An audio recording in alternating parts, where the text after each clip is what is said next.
இது வந்து MRF polish வந்து டார்க் கலரை போட்டுக்கிறாங்க. அது வந்து க்ளீன் பண்ணுறதுக்கு வந்து பெயிண்ட் ரிமூவர் அது வாங்கி அடிக்கிறோம்.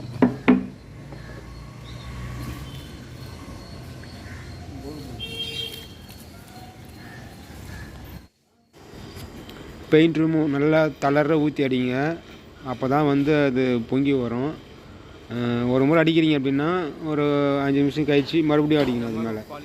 அப்போ தான் வந்து அது நல்லா ஊறும். ஒரு முறை அடிக்கிறீங்க அப்படின்னா அது உடனே காஞ்சிரும். காஞ்சிட்டு போக மறுபடியும் மேலே மேலே அடிச்சுக்கின்னு இறங்கணும். அப்போ தான் அது வந்து பழைய பாலிஷ்லாம் பொங்கி வரும். ஏற்கனவே ஒரு முறை அடிச்சுட்டேன், பொங்கி வருது பாருங்கள். அப்படியே வெள்ளை வெள்ளையாக வருது பார்த்திங்கன்னா, பொங்கி அதுமாரி வரும். இது வந்து பியூ பாலிஷ் கொஞ்சம் ஸ்ட்ராங்காக இருக்கும். அது கொஞ்சம் லேட்டாக தான் ஆகும். அது பெயிண்ட் இருந்தாக்கா இன்னும் நல்லா பொங்கி வந்துடும். நல்லா தளர ஊற்றி அடிக்கணும். தளர ஊற்றி அடிக்கிறீங்க அப்படின்னா நல்லா ஊறும்.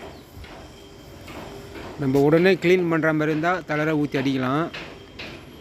நம்ம வந்து அடிச்சுட்டு காய விடக்கூடாது. அது ரொம்ப நேரம், அதாவது நல்லா இது வந்து உடனே காயம் வைப்ரேட் ஆகிற மாதிரி போகும். அதுமாரி காய விடக்கூடாது. ஈரமாகவே இருக்கணும். ஈரப்பதத்தோடு செய்வனா தான் அது வந்து பொங்கி வரும். உடனே ஃப்ரீயாகவும் இருக்கும் நம்ம வந்து க்ளீன் பண்ணுறதுக்கு.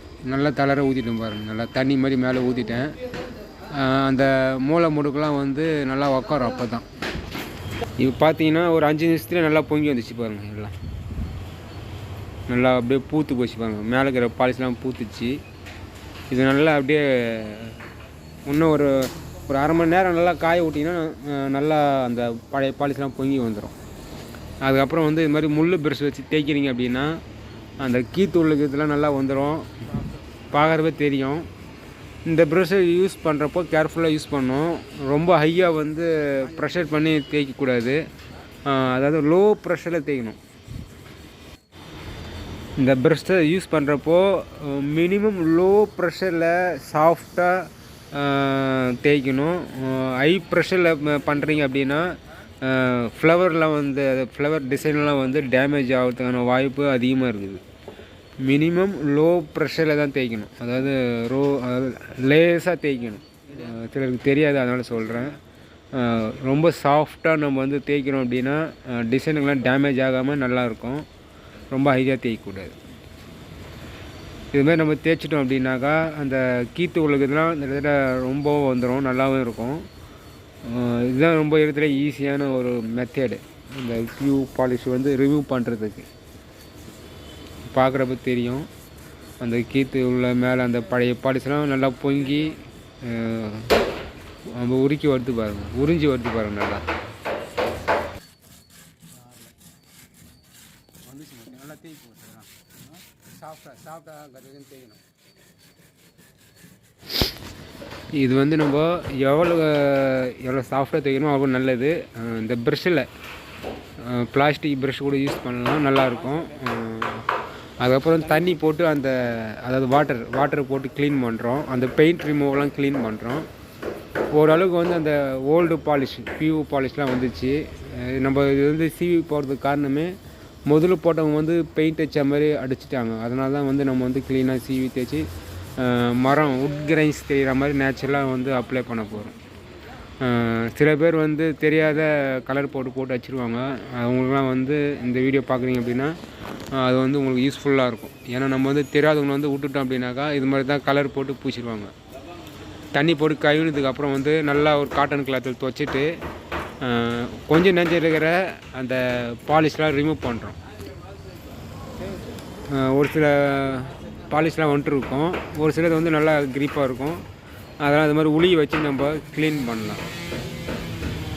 இது வந்து பர்மா தேக்கு மரம், அதுதான் வந்து க்ளீன் பண்ணுறோம். முக்கிய காரணமே வந்து பெயிண்ட் வச்ச மாதிரி இருக்கிறதுனால தான் வந்து க்ளீனாக சீவி தேய்ச்சி உட்டு தெரிகிற அளவுக்கு போடணும். அப்போ தான் நல்லாயிருக்கும். நீங்கள் பார்க்குறப்ப தெரியும், பக்கத்தில் மட்டைலாம் பார்த்தீங்கன்னா தெரியும், அந்த உட் கிரைன்ஸே தெரியாமல் இருக்கும். மூளை முடுக்கெலாம் சீவி எடுக்கிறோம். மட்டத்தெல்லாம் வந்து பஃபிங் போட்டு அந்த ஓல்டு பாலிஷ்லாம் ரிமூவ் பண்ணுறோம். இது மிஷினில் யூஸ் பண்ணுறப்போ நல்லா சேஃப்டியாக யூஸ் பண்ணணும். ரொம்ப டேஞ்சரான ஒரு மிஷினு. இப்போ தேய்க்கிறோம். நம்ம தேய்க்கிறது வந்து நல்லா சாஃப்டாக தேய்ங்க. ரொம்ப ரஃப்லாம் இருக்கக்கூடாது. அது சாஃப்ட்னா எப்படின்னா ரஃப்லாம் இருக்கவே கூடாது. அந்த பார்க்குறப்ப ஸ்மூத்தாக இருக்கும். பார்க்குறப்ப அலைன்மெண்ட் இல்லாமல் தேய்க்கணும். மோடும் பள்ளம் இல்லாமல் இருக்கணும். பிசுறு இல்லாமல் இருக்கணும். அந்த அளவுக்கு வந்து தேய்க்கணும். அப்படி தேய்ச்சா மட்டும்தான் நல்ல ஒரு ஃபினிஷிங் இருக்கும். நம்ம சரியாக தேய்க்கல அப்படின்னாக்கா சரியான ஃபினிஷிங் வராது. தேய்க்கிறதுக்கு இன்னொரு டிப்ஸ் என்ன அப்படின்னா, நம்ம ரஃப் தேய்க்கிறோம் அப்படின்னா நைஸ் பேர் போட்டுனே வரீங்க அப்படின்னா நல்லா ஸ்மூத்தாக இருக்கும். முதல்ல வந்து 80, அடுத்தது 100, அப்புறம் 120 அது மாதிரி நீங்கள் தேய்க்கிறீங்க அப்படின்னா மேலும் மேலும் குயிக்காக சாஃப்டாக வந்துன்னே இருக்கும். அதுக்கு மேலே பாலிஷ் அப்ளை பண்ணுறீங்க அப்படின்னா நல்ல ஒரு ஷைனிங் வரும். க்ளீனாக சீவி தேய்ச்சிட்டோம், தூசெலாம் தட்டுறோம். இப்போ வந்து ஃபஸ்ட்டு பியூ ஸ்டீலர் அப்ளை பண்ண போகிறோம். இப்போ பாருங்கள், நல்லா ஒரிஜினலாக கலர் வந்துச்சு. அதாவது மரம் நேச்சுரல் கலர் வந்துச்சு. புது மரம் மட்டும் சீவி எடுத்துட்டோம். அது டார்க் கலராக இருந்தது, பெயிண்ட் வச்ச மாதிரி பியூ பாலிஷு. அதை தான் நம்ம வந்து ரிமூவ் பண்ணிவிட்டு மறுபடியும் பியூ பாலிஷ் அப்ளை பண்ண போகிறோம். அதுக்கு பேஸ் கோட்டே வந்து பியூ ஸ்டீலர் தான் அப்ளை பண்ணுறோம். இது வந்து ஃபஸ்ட்டு கோட்டு ரஃப் கோட்டிங் ப்ரஷில் அப்ளை பண்ணுறோம். இது மாதிரி ஒரு 2 டைம் அப்ளை பண்ணலாம். ஃபஸ்ட்டு கோட்டு உட் பாலிஷ் பற்றி நிறைய தெரிஞ்சுன்றவங்க ராயல் உட் பாலிஷ் ஒர்க் சேனலை சப்ஸ்கிரைப் பண்ணிக்கோங்க. வீடியோ பிடிச்சா லைக் பண்ணுங்கள், மற்றவங்களுக்கும் ஷேர் பண்ணுங்கள். இப்போ நல்லா ஒரு ஃபினிஷிங் வரும். அதாவது பெயிண்ட் வச்ச மாதிரி இருக்காது. அதாவது உட்டுக்கு வந்து நம்ம டேரெக்டாக பாலிஷ் பண்ணுற மாதிரி இருக்கும். வந்து பியூ ஸ்டீலர் அப்ளை பண்ணுறோம் ஃபஸ்ட்டு கோட்டுக்கு. எக்ஸ்டீரியர் பியூ ஸ்டீலர். அவுட்ரு பக்கம் இருக்குது அப்படின்னா நம்ம வந்து எக்ஸ்டீரியர் மெட்டீரியல் யூஸ் பண்ணுறோம் அப்படின்னா நல்லா லாங் லைஃப் வரும். இப்போ அந்த உட்டோட நேச்சுரல் கலர் நல்லா பார்க்கறதுக்கு நல்லா இருக்குது பாருங்கள். Burma teak colour.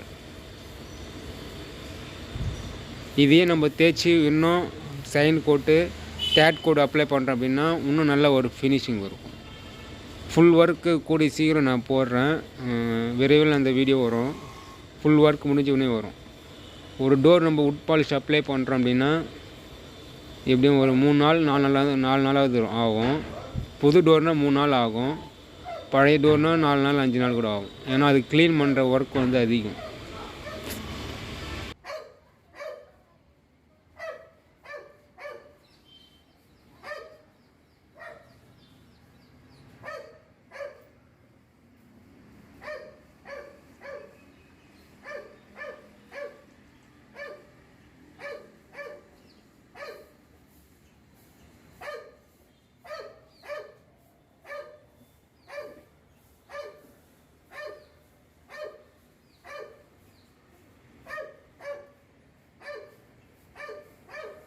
என்னென்ன வந்துட்டு அவனுக்கு காட்ட போகிறான். அந்த பக்கம் போவான்.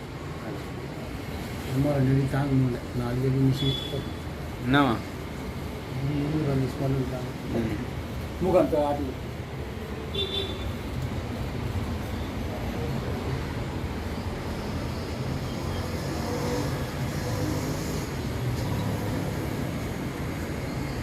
ரெண்டு